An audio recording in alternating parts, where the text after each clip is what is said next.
tell us about flexible neural networks and the frontiers of meta-learning. Great, thank you. So by means of introduction, I recently finished my PhD at Berkeley, and I'm starting as faculty at Stanford. And what my research is interested in is broadly how can we enable agents to learn skills in the real world. And by the real world, I mean robots. Robots like these that can learn how to use tools like spatulas, that can learn how to place objects and play with toys, and learn from humans. And so you might ask, well, why work with robots? Machine learning and AI is pretty cool, but robots seem like they might be a lot of work. And the reason why I think robots are interesting to study is because I think that they can teach us things about intelligence. Now you might think this is rather silly because robots are not very smart, but I think that they can teach us things about intelligence because they're faced with all of the challenges that humans are faced when they're learning in the real world. They're faced with objects in the real world. They must generalize across tasks, across objects, across environments in order to be successful. They need to be able to have some sort of common sense understanding in order to do well in a variety of different situations. And supervision can't really be taken for granted, as in a lot of machine learning settings. So I think that if we can solve important problems in robotics and actually enable robots to do things in the real world, then we can convince ourselves that we've solved important problems in intelligence. Now, my goal isn't to convince you to work on robots, of course. My goal is to kind of tell you a little bit about some of the problems that we ran into when we actually tried to develop machine learning algorithms that can try to actually tackle some of the problems that we see. So where is robot learning at? One example that I showed on the previous slide that we've been able to get a robot to do, actually learning from scratch in the real world from raw pixels, is enable a robot to use a spatula to pick up an object and put it into a bowl. We were pretty excited about this result. It maybe looks a little bit mundane for kind of the average human. This is actually something that's really challenging to get a robot to do. And there have been a number of other impressive works that have gotten robots to do various things using reinforcement learning algorithms. And while we were pretty excited to get these sorts of things to work, there's an issue here. And the issue is that the robot didn't learn how to use spatulas to put objects into containers, but the robot learned to put that spatula, to use that spatula to put that object into that container. If you gave it a different spatula or a different object, even a different tablecloth, the robot would fail at the task. And this isn't just true for robot learning. This is also true for a broad range of reinforcement learning problems as well. They all learn one task in a single environment starting from scratch. Now, you might say, well, okay, let's just give the robot more spatulas, more bowls, more tablecloths, and it will generalize, right? And you would be right. It would be able to generalize across a broader range of environments, a broader range of objects. But the challenge is that these algorithms are not only learning from scratch in these environments, but they also rely on detailed reward feedback. They rely on a human to reset the environment. And so even if you did want to train them to be able to generalize across those experiences, they would require a very substantial amount of human involvement in order to learn those skills in a generalizable way. And this isn't just an issue with reinforcement learning and robotics. It's also an issue with standard supervised learning systems.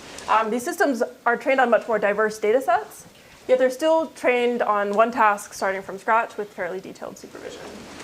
And this isn't to say that these systems aren't impressive. These are systems that are remarkably impressive, that have become the champion of Go, that have been able to translate between languages, and they're also tremendously useful.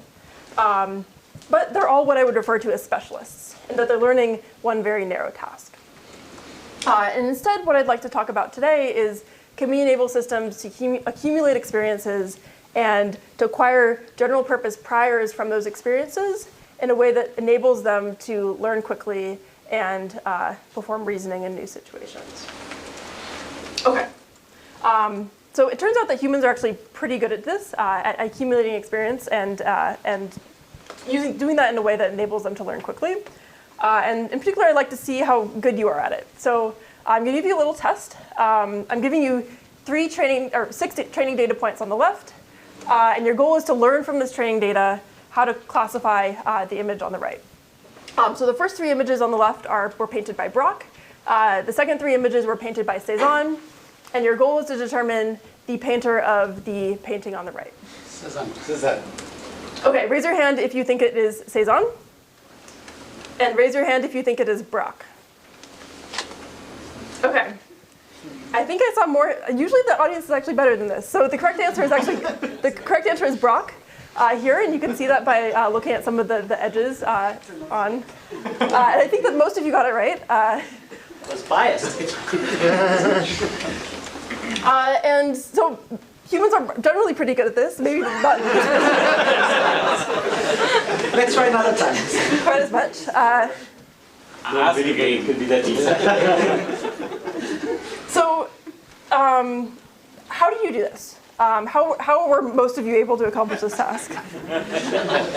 Well, you haven't seen, you're only given 6 data points for this task, right? And you had to learn from those 6 data points. And the reason why you were able to accomplish this is that you weren't learning from scratch. You had a breadth of previous experience. And you probably haven't seen these painters before, or you may have seen these painters, but you probably haven't seen these specific paintings before. And you were able to use your previous experience from other paintings that you've seen to recognize shapes, to recognize textures in order to solve this problem. And you aren't learning from scratch. So now let's think about how we can enable machines to do something like this. And in particular, if we want a machine learning system to be able to solve this sort of task, it can't be learning completely from scratch. And so that naturally brings us to the question is, how can we incorporate previous experience into machine learning systems? So you may answer this question a bit differently depending on what era you're in. If it was a long time ago, you might say that, okay, let's model the image formation process and use that to guide our decision making. Maybe a little bit later, you'd look at the geometry in the image, or look at the sieve features and the hog features in the image in order to make a decision. And then in a more modern time, you might try to fine-tune from ImageNet features, or do domain adaptation from other painters, etc. And one of the things that you might see here is that as we go from top to bottom, this process of incorporating priors and incorporating previous experience and previous knowledge into these systems goes from having fewer human priors to more data-driven priors. And undoubtedly, the methods on the bottom have been more successful than the methods on the top. And so naturally, we might ask, well, what's next? What is kind of the best way to try to incorporate previous experience into these systems? And in particular, what if we tried to take a completely data-driven approach and actually optimize or learn for priors such that downstream learning is effective and fast? And that's exactly what I'm going to talk about today, is can we explicitly learn priors from previous experience that enable us to perform downstream learning very efficiently? And this is what is known as learning to learn, learning how to learn, learning how to quickly adapt to new situations. Okay, so as kind of a brief outline or overview of what I want to talk about, first I'm going to give a bit of a primer on meta learning and what it can accomplish in the context of robotics as well as in the context of other domains.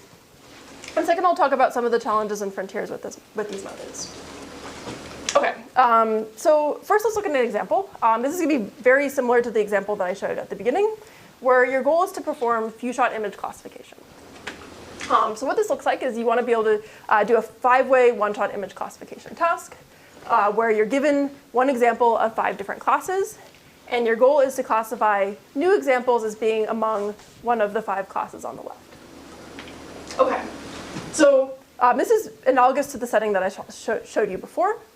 And what we want to do is we want to be able to enable a machine to use other images in order to solve this few-shot classification problem. And in particular, what we're going to do is we're going to structure the data from other image classes such that it matches what it sees at test time. In particular, we can sample other 5 classes and structure it into a training data set and a test data set, and do this for a wide range of other image classes, and train the network such that after it sees the training data set on the left, it can effectively make predictions for the images on the right. We can do this across a number of different training classes, learning how to learn from these very small data sets, such that at test time, when it's given 5 examples from held out classes, it can effectively make predictions. So we're essentially trying to match training time and test time. Okay, and this is what it looks like for image classification, but you could replace these image classification tasks shown as rows with something like regression, with language generation, with skill learning, really any machine learning problem where you want to be able to learn from small amounts of data by leveraging experience on other tasks that look the same. Okay, so this is generally how the problem setup looks like. Or an example of the problem statement, and kind of let's outline what like a typical meta-learning problem looks like. So say in supervised learning, our goal is to map from inputs x to outputs y. You might have some parameterized function that we want to be able to perform this mapping. And we typically learn this mapping from input-output pairs, x-y pairs. Now what meta-supervised learning looks like is instead of given an input and given an output, our goal is to produce a learning procedure. Produce something that takes as input a data set and makes predictions about new data points from that data set. And so now our goal is to produce something that takes as input a training data set that has k input-output pairs for a k-shot learning problem. And in addition to that data set, it also wants to be able to make predictions about new data points. So it's going to be also taking as input x test and making a prediction for the label corresponding to that input. Okay, so this is our goal, is to produce a function that something that takes as input a training data set and produces an input and produces an output. And then the way that you might go about learning this is from a data set of data sets. Where each of these data sets here will have at least, or will have more than k data points, such that you can sample k to be used for the training data set, and at least one to be used to measure generalization and whether or not you actually learn from that training data set in a generalizable way. So something is missing here, because I would think that if I'm talking about meta-learning, then at test I will get a new data set, and I will have to learn a function that classifies in the new data set, not just a point. Right, so maybe I didn't quite convey this correctly. So what's shown in green is essentially what you want it to be able to do at test time. So in supervised learning at test time, you're taking in inputs and producing outputs y. In meta-learning at test time, you're taking in a data set and a new data point, and you want to be able to make predictions about the new data point given your training data. Taking a data set. Yes, exactly. Great. Right, so each of these data sets has a number of input-output pairs. So this is kind of a fairly mechanistic view of meta-learning. And one of the nice things about this view is that it reduces the problem of meta-learning to just designing this function f and optimizing that function. A separate view on the meta-learning problem is one of a more of a probabilistic view on meta-learning, which can make it easier not necessarily to kind of implement and optimize these algorithms, but to gain conceptual intuition for what's happening here. One way to view supervised learning from a probabilistic viewpoint is as inference, where our goal is to infer a set of parameters given a data set. And if you take this viewpoint on supervised learning, you can analogously look at meta-supervised learning as trying to infer a set of parameters given a data set and a prior theta. And the meta-training process as optimizing the parameters of that prior theta such that the updated parameters or the inferred parameters for each task perform well on a held-out set of data. Yeah? So in supervised learning case, you make IID assumptions about the samples, and the test is also drawn to the same thing. What kind of assumption goes here? Yeah, so the assumption here is that the tasks that are used in training time and test time are IID, are sampled from the same distribution. So there is a distribution of the tasks. Mm-hmm. So that's the old Jonathan Baxter framework. I'm not quite familiar with that framework. Okay. But we can chat about it afterwards. Does that answer your question? Yeah. Okay. But some kind of, how do you transfer learning, right? Unless there's some assumptions made on how these different tasks look like. There's something that you should be able to generalize across tasks. Right. So if these tasks are completely random tasks and there's no shared structure, then there's nothing that you can leverage in order to learn more quickly. And so there needs to be something that is shared among these tasks such that you can learn quickly. Fortunately, in practice, the real world exhibits considerable structure, and the tasks that we care about in general for these algorithms to learn also exhibits considerable structure that can be leveraged to enable learning from smaller amounts of data. But this maximum likelihood is a tool. It's not the goal. I mean, the goal is to predict well. The maximum likelihood is just maybe an algorithmic approach how to achieve good learning. So you're saying, yes, so you're saying this is not really the problem statement, this is the approach. Right, it's not a problem statement, it's a solution. It's Yeah, absolutely. Yeah, I agree with that. And there could be other solutions. How do you quantify the similarity between tasks so that like Yeah, be transferable? yeah, absolutely. So that's something that is remarkably hard to quantify. I'm only actually aware of one work that. There are lots of works. Well, yeah. There are certainly lots of works actually, and I am aware of more than one work. There are certainly some works to do it. How to do it. I'm not particularly satisfied with any of the approaches that I've seen, and I think that it's something that's intimately tied with how easy, with the optimization process itself, basically, how easy it is to learn some of these tasks from data and based on previous experience from other tasks. I mean, basically, there are different models of similarity between tasks, and there probably there's no generic solution. For any notion of how similar the tasks are, there will be maybe a different solution. Yeah, absolutely. Okay. Great. So it's worth mentioning that there have been a lot of approaches to this kind of problem, ranging from things like Bayesian, hierarchical Bayesian models, things like metric learning approaches, learning or recurrent neural networks, learning optimizers, metric learning approaches, and really many other approaches for learning priors from data sets, essentially. One approach I'd like to highlight that has been relatively popular recently is to use a recurrent neural network to model this function f.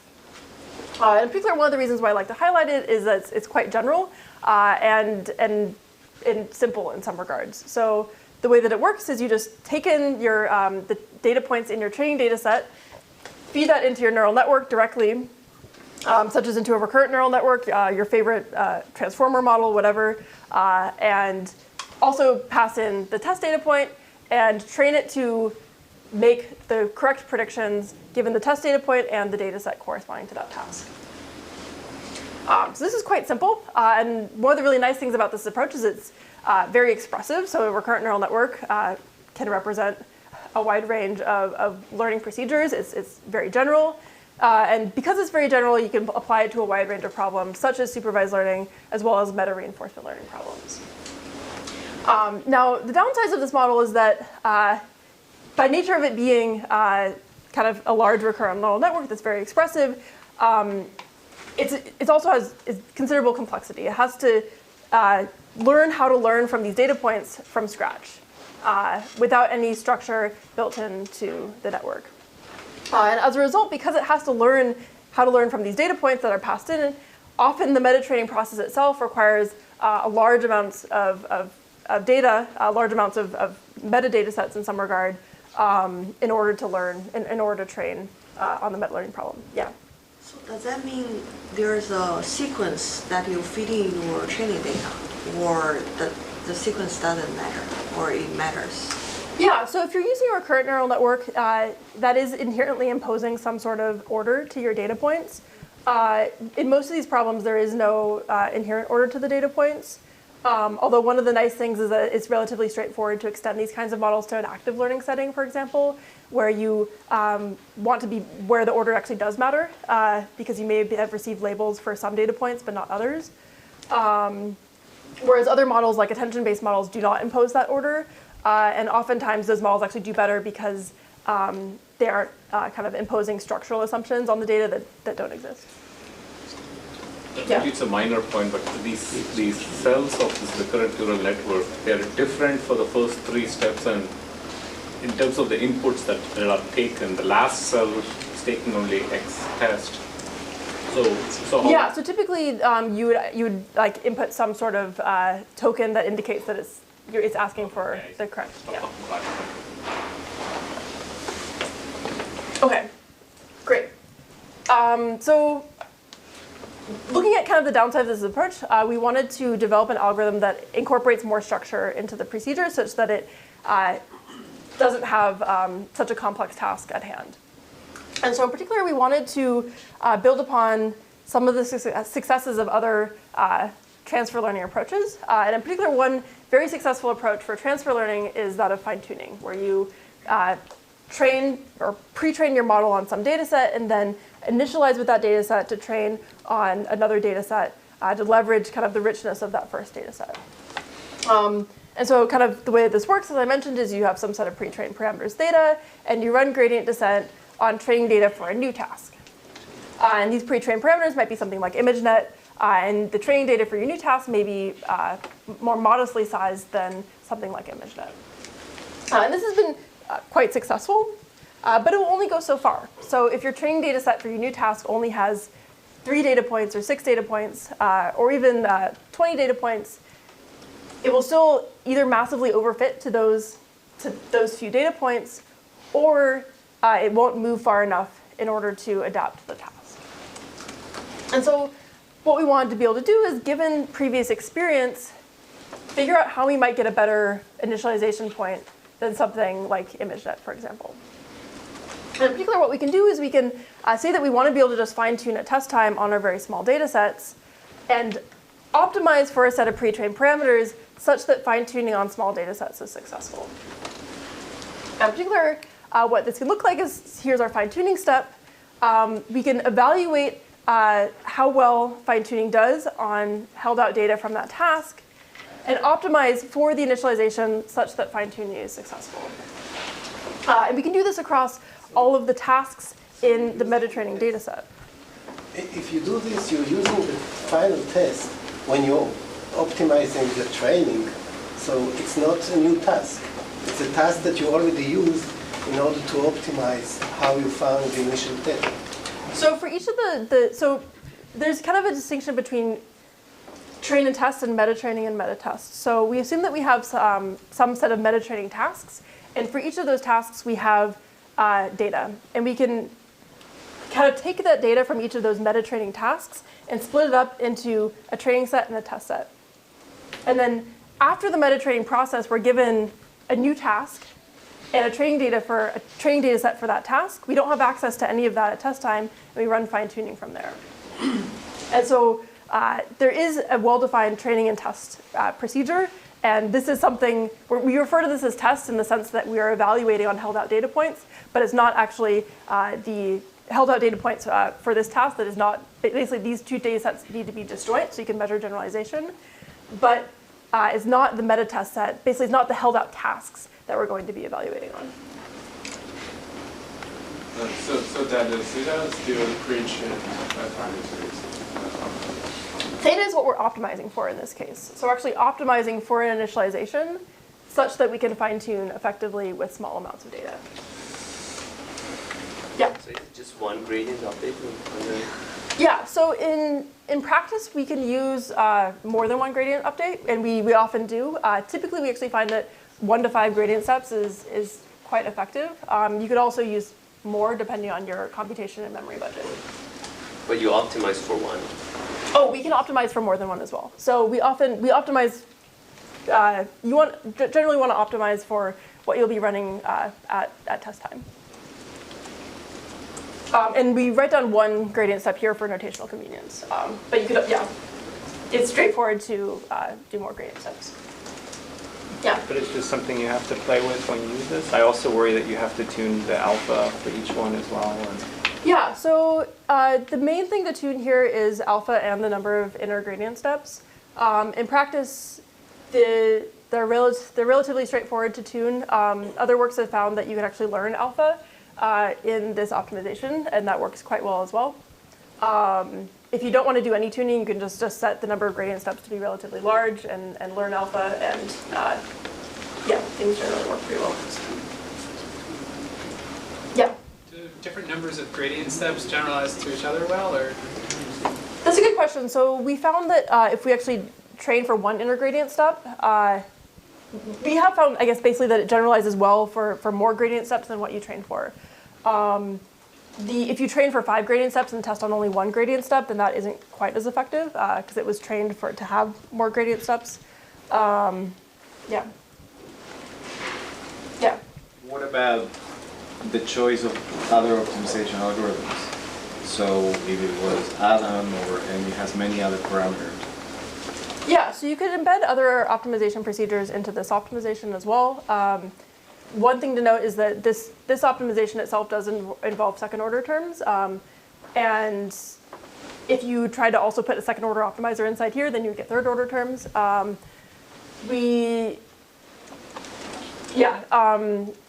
You can consider those things. We also actually have a new algorithm that actually, we have a new algorithm that actually allows you to embed things like second order optimizations inside the process without requiring a third order optimization. And if you're interested in that, I can talk to you about it afterwards as well.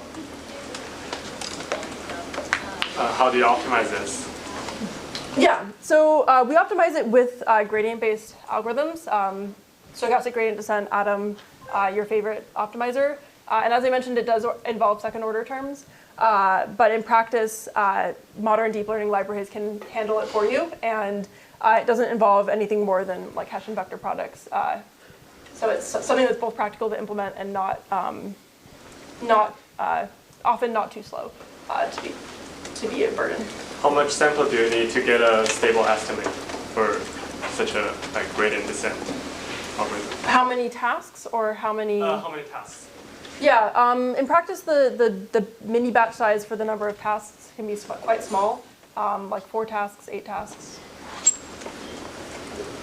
Yeah. What's the loss you're working with for these classification problems? For classification problems, we've worked with cross-entropy loss, just standard loss functions. Yeah. So when you take a gradient of this loss function, I think you will, by chain rule, you will take the hashing of the loss inside the loss function. Yes, there are second order terms. There is second order. Yes. Okay. So kind of the key idea here is to learn a parameter vector that can transfer effectively via fine tuning. And visually, I guess, given that you have plenty of time to think about this, maybe you already get some of the intuition, but some intuition for what's happening here is if we say theta is the parameter vector that's being meta-learned, and phi I star is the optimal parameter vector for each task, then we can kind of intuitively view the meta-training process as this thick black line, where at this point during meta-training, we take a gradient step with respect to task 3. We're quite far from the optimum for task 3. And at the end of the meta-learning process, if we take a gradient step with respect to task 3, we're quite close to the optimum, and likewise for a number of other tasks. Great, so we refer to this procedure as model-agnostic meta-learning in the sense that it's agnostic to the model that you use and the loss function that you use, as long as both of them are amenable to gradient-based optimization. Okay, so to give a bit more intuition here, we can view a very simple reinforcement learning problem where there's only going to be 2 tasks. One is to run forward and one is to run backward. We aren't going to be testing generalization in any way in this task. And so first what I'll visualize is the policy that it learned after the meta-training process, but before it takes any adaptation step towards any particular task. And what we see is that it learns a policy that essentially runs in place. So it's kind of ready to run in either direction. And if we take a single gradient step with respect to the task of running backward, we get a policy that looks like this. And if we take a single gradient step with respect to the task of running forward, we get a policy that looks like this. And so what this kind of illustrates is that even with a single gradient step, you can substantially change the behavior of the neural network policy.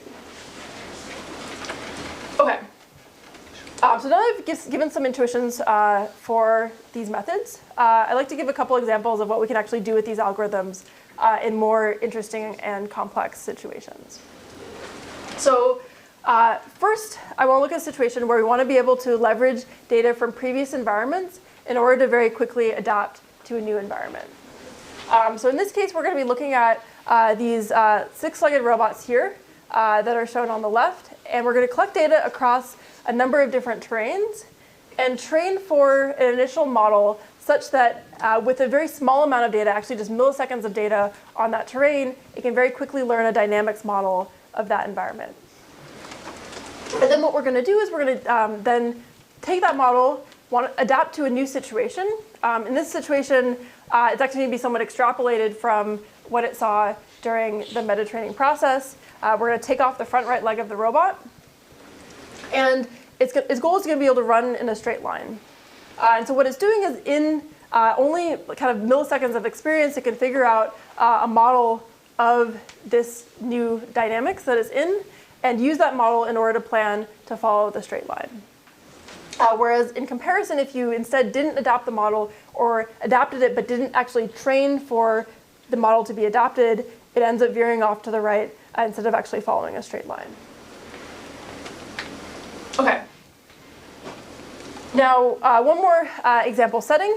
This is another setting in robotics where we wanted to be able to leverage experience with previous objects in order to generalize or adapt to a new object that the robot has never seen before. So in this case, we collected demonstration data for placing objects into containers, and we collected that across a wide range of training objects. And then we, at test time, gave it a demonstration for placing an object into a new container where it had never seen the object or any of the containers before. And the robot can figure out a policy that maps from the images from its camera to the controls, the end effector controls of the robot, and figure out how to solve this task. We can also take this one step further and collect demonstration data as well as human video data for objects and train it such that after it sees a video of a human, it can use that data to figure out a policy that can perform the task that was demonstrated by the human.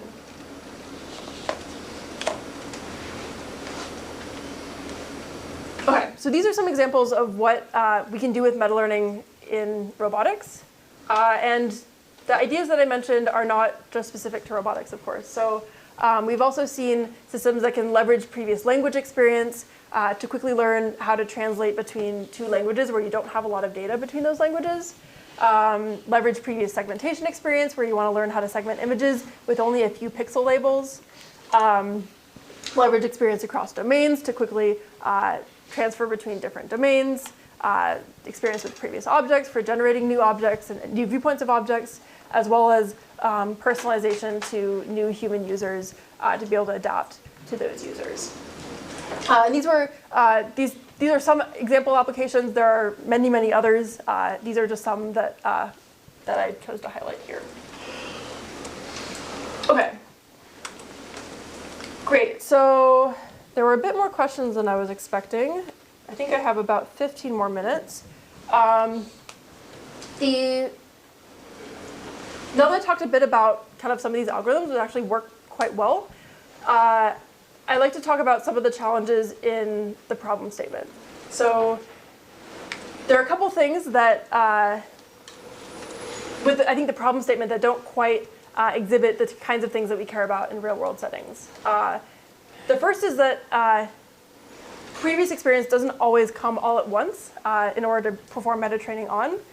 And I'll talk a bit about how we can handle that setting. And lastly, there are also situations where you don't know what the task should be or where the task should come from. And if I have some time, I'll talk about that as well. But first, let's talk about experience coming all at once. So far I've shown, kind of given an IID task distribution, we want to be able to learn a new task efficiently. But more realistically, in the real world, agents may not have a large batch of tasks right off the bat. Instead, they may see one task at a time, and hence kind of a more realistic embodiment of the meta-learning problem is one where the tasks are presented in an online and streaming fashion. And at the beginning, the agents may learn slowly, akin to learning from scratch, because they don't have previous experience.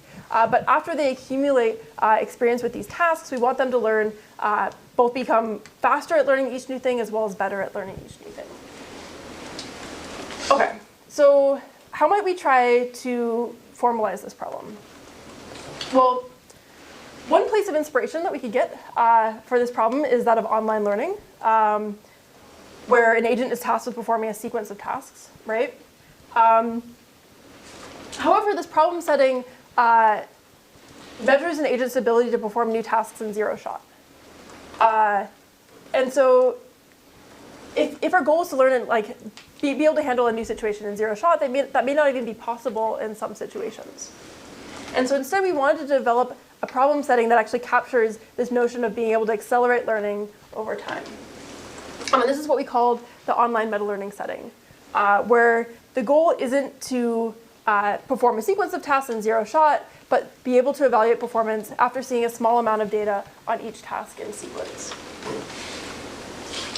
So in particular, what this problem setting looks like is first, we have kind of a sequence of rounds, as in online learning. Then the world picks some loss function. This corresponds to a task at that round. Then the agent needs to pick some parameter vector theta without any knowledge of the loss function at the current time step. And then it gets access to some update procedure that it can use to adapt to the current task at that round. And this update procedure could be something like a step of gradient descent or a few steps of gradient descent on some data for that task. And then after performing that update procedure, the agent is evaluated on the updated parameters theta tilde on that task. Okay, so this is what the problem setting looks like, and our goal is to be able to get an algorithm that has sublinear regret. Yeah? Somehow you jump to a completely different story, because the whole success of transfer learning is because of the similarity of results. And regret is a worst case scenario where you're doing badly, but you trust that the competitor also doing badly. It's a completely different setup and story. So, in this case, the task may not be chosen adversarially. Is that what you're asking? The regret is just saying, over all possible bad choices, I don't care if I fail as long as my competitor fails as well. And in transfer learning, it's not worst scenario. It's really working only when the tasks are very similar. Mm-hmm. So it's kind of a completely different framework in some sense. I agree that it's a different framework. I do think that some of the ideas from transfer learning are very interesting in this setting. And I think that there is something to be gained from kind of merging these frameworks in some regard. Couldn't it be that when the tasks are similar, the benchmark will also do very well? Right. So no. In one direction, sure. If you can do regret, you will always be able to do this. But the task, when task is similar, is much easier than, And the real question is, what is the similarity between the tasks in order to design your algorithm, rather than prepare against worst case? I mean, it's the same thing with... Well, let's see how she's doing it. What I don't get is, what does it differ than the online regret bank null, where you compound LT with psi-t, and then it's the classical setting? Yes, so if there's no update procedure, it is exactly the classical online learning problem. What's different is that you get access to this update procedure. And in this update procedure, you could be given, for example, a small amount of data that allows you to adapt to the task at the current round.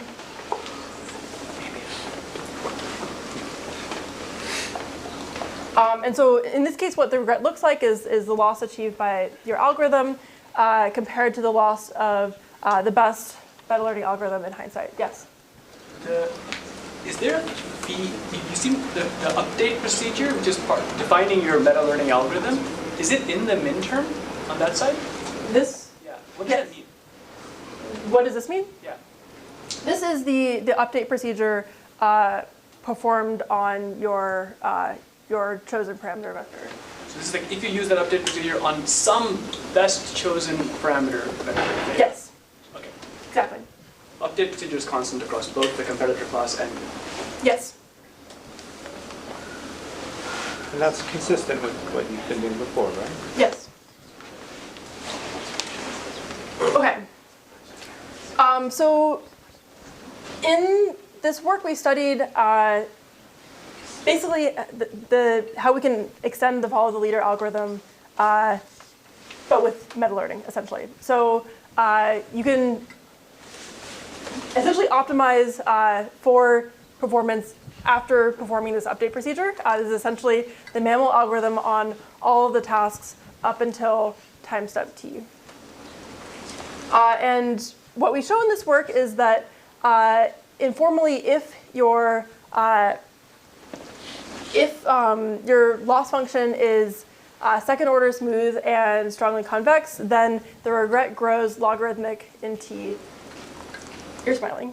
Yeah, but we'll postpone it to the end. Okay. It only grows logarithmically in t, which is great, which means that we're actually doing something that's essentially non-trivial and asymptoting to zero as we see more and more. It's not asymptotic to zero. Sorry. It grows with t. That's exactly the difference. This grows with t, whereas transfer learning goes to zero as you have more and more tasks to train. Yeah, there is a division by t, right? There is a division by t, That's yes. the average. But we're not talking about the average of all tasks. We're talking about performance of the last task. So performance of the last task here grows with t. And in transfer learning, it goes to zero as you have more training. No, why does it grow with Because t? this log t, I mean, No, that's a sum of t, right? So it's not necessarily like the last t. yeah, but what the sum grows as you have more and more. You don't care about the sum. You care about the last task, how fast you're going to do it. You don't care about the sum. And for the last task, you cannot guarantee anything for this. Is that really an accurate formulation? Maybe you care about sort of the average performance, right? You get better over You time. ask, why do I succeed? No, the more with few examples? regret problem also consider all of the sum. Otherwise, the adversarial can just pick the Right, worst because case that's a of the different last problem. one. That's an adversarial problem where transfer learning is under assumption of similarity. That's exactly the issue. So phi of t doesn't appear in the theorem. So what you can get a regret bound for non-convex update procedures. Sorry, good point. So this is in the case where your update procedure is one gradient to some step. Okay, so you And we can show that that's you convex. pretty much. Yeah.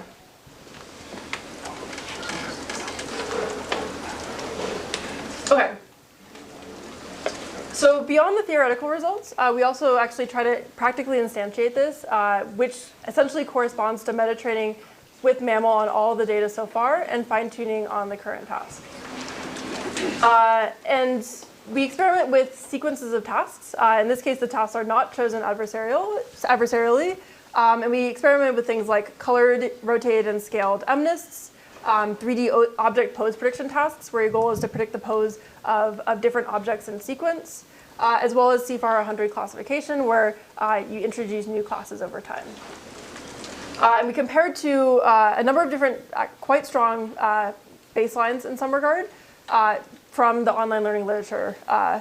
This one's not necessarily from the online learning literature, but the next one will be. So in this case, this baseline is simply just to train on all the data that you've seen so far, train a single network to be able to predict the pose of all of the objects, to be able to predict the identity of all the MNIST digits, etc. The second is something that corresponds roughly to follow the leader, where you train on all the data so far and then fine-tune on the current task. And then the last one corresponds to training on each task that you see from scratch. And what we see is we're going to be measuring both data efficiency as you see new tasks, as well as learning proficiency as you see each new task. So this is going to be measured in terms of the number of data points to achieve a certain level of proficiency, as well as the error on each task after seeing a fixed number of data points. And so what we show here, kind of first overall trend is that everything is going down as we expect. The performance is getting better as you see more tasks. Training on everything improves over time. We see this downward trend, but is prone to negative transfer, which we can see by the fact that it's actually doing worse than the red line in some cases. So it's doing worse than training on tasks from scratch. The second approach is follow the leader is able to achieve consistent forward transfer. And we also see this trend, but sometimes it overfits. So on the rainbow MNIST setting, we see that it's able to outperform training on everything by the fact that it can adapt to the current task. But in the pose prediction case, we see that it tends to overfit with that data.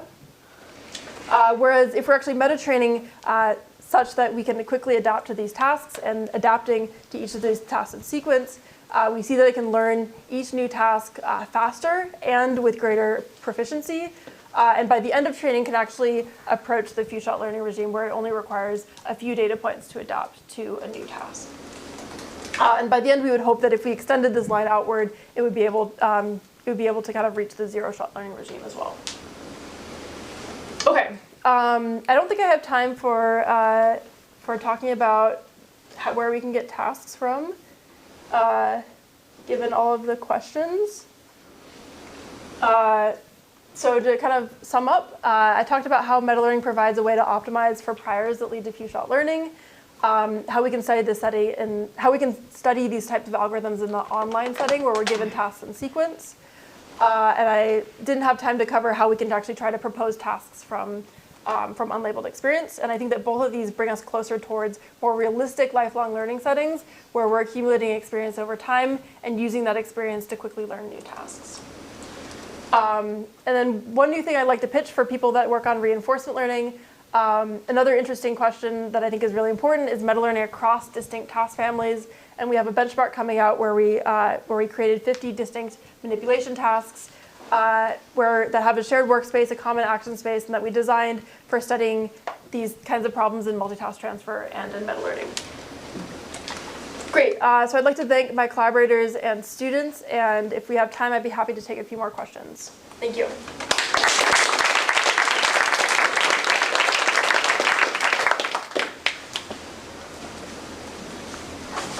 Questions?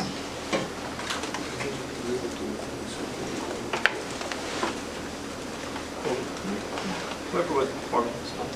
Was there a question over there? I glanced over this paper, and it seems like in it you extend like the comparator class to being able to fine tune on each task, or like yes. And the theorems you proved that let you like transfer the results from the online learning literature Yes, to that. exactly. And so I was wondering if you could provide any intuition about why expanding the comparator class to like also be able to do a gradient update that like still lets you transfer the results. It seems like the class is bigger. Yeah, so what we have to show is that the comparator class is convex. That's kind of the most tricky thing about it, and we show that in the paper. And I guess the other interesting thing is that the assumptions that we make to show that don't completely trivialize the meta-learning setting, which means that it is actually somewhat useful in non-trivial meta-learning settings. Okay. Yeah.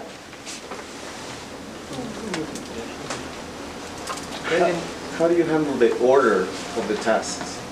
In the experiments? In the theory and in the experiments. So, for example, there are some tasks that cannot be learned without learning other tasks first. Yeah, so we assume that the task order is provided. It would be interesting to study the setting where you actually get to choose which task you study next. We didn't study that in this work. If it's not possible to learn a task, given kind of the previous experience, then in theory, what the problem setting will do is you'll just achieve high error for that task, and then you'll move on to the next one. In practice, one thing that you can do is if you have, we didn't really study that much in this work, but you can basically allow the algorithm to decide how many data points it wants. And this is actually fairly easy to do if you, by just measuring validation error, like holding out some of the data that you've seen so far. If you have low validation error, then you could say, okay, I'm done with this task, I should move on to the next one, versus continuing to accumulate data. And given enough data for one task, it should be possible to learn that task. It's hard for me to visualize how that transfer, for example, if you want to have a human learn to bike before it learns to walk. Yeah, so in the reinforcement learning setting, I almost covered this in my kind of future work slides. In the reinforcement learning setting, exploration actually becomes a really interesting problem in meta-learning because it's not just about learning from data, but it's also about going about how you collect that data as well, and that affects learning in a very huge way in exploration. And there's a number of interesting things on the algorithmic side.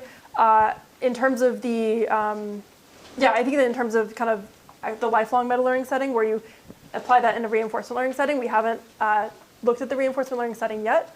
I think that, in my opinion, in terms of like future work in that direction, I think that we would want to actually just assume that a human gives us that, at least as a first step, just as how we don't put our babies on bikes before they learn how to walk.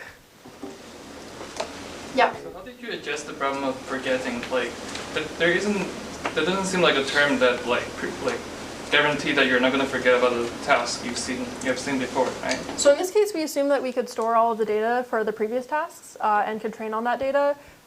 For the task that we showed, even though we were considering sequences of up to 100 tasks, we didn't observe any significant burden on the memory side or on the computational side from storing the data. And in reinforcement learning, it's very common practice to store extremely large data sets and without observing problems with regard to kind of recalling data. So I will take further questions offline in the interest of time. So that concludes our talks for today. Tomorrow we're going to get a lot more into reinforcement learning. And there's going to be now a reception outside. And let's just thank all the speakers again.